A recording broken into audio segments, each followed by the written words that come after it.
Vertical gardening ideas.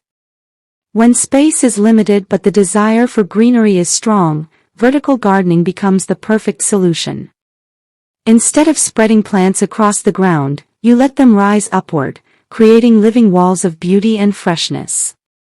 Vertical gardening is not only practical, it is also artistic, turning blank walls, fences, and balconies into lush green spaces. You can use simple shelves or racks to hold small pots, or hang planters in rows for cascading flowers and herbs. Old wooden pallets, ladders, or even recycled bottles can be transformed into creative vertical gardens. For those who love vegetables, climbing plants like beans, peas, or cucumbers thrive when trained to grow upward, saving ground space while producing abundant harvests. Flowering vines such as jasmine and bougainvillea can climb fences and trellises, filling the air with color and fragrance.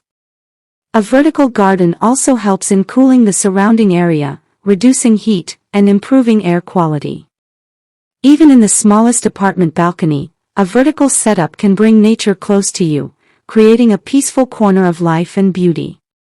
It is not just about gardening, it is about making the most of space, creativity, and imagination, turning walls into gardens and homes into living sanctuaries.